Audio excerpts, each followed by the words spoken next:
An untouchable man and wealthy Swedish girl fell in love. Their marriage was a real struggle. In a small town in eastern India, Pruma Kumar Mahanandia was born in 1949 into a family of weavers who spoke Odia.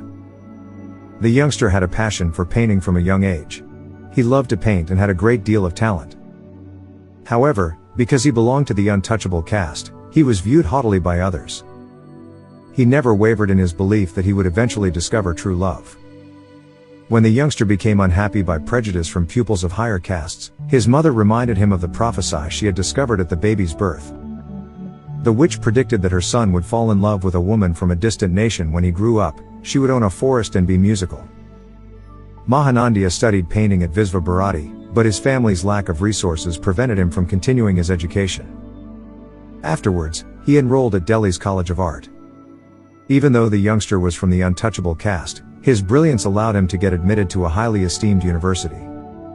He sketched a portrait of Indira Gandhi while attending Delhi College of Art. In 1975, everything in his life changed. One day a young blonde-haired, blue-eyed girl from Sweden asked him to paint her portrait. He knew she was the one as soon as he laid eyes on her. Mahanandia asked her if she was a Taurus and owned a jungle. The Swedish girl answered yes to every query. "I knew we were destined to meet. I told her she was going to be my wife," said Mahanandia many years later. Charlotte Von Schedvin was the name of the girl. She came from a privileged, aristocratic Swedish family. Charlotte studied in London and took several trips throughout the globe. Above all, though, she had a childhood desire of traveling to India. She was drawn to this magnificent nation. She fell in love with a homeless street artist after meeting him and accepting his amazing tale. In less than 3 weeks, Mahanandia brought Charlotte back to Orissa, his native state. They soon got married in accordance with tribe customs. But after that, the girl had to go back home. Her new spouse was invited to go to the Swedish textile town of Boris with her. Even when she attempted to give him money for a plane ticket, the self-assured young guy declined. They corresponded via letters for a full year. Mahanandia was still short on cash for a ticket. However, he discovered a different route to Sweden and the lady he loved. The man got a bike for 60 rupees after selling all he owned.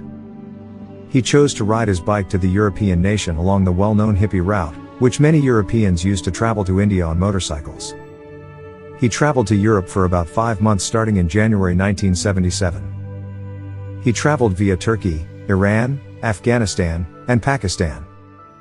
He occasionally painted pictures of individuals to help pay for his meals and accommodations. Mahanandia met Charlotte in Sweden in May of 1977.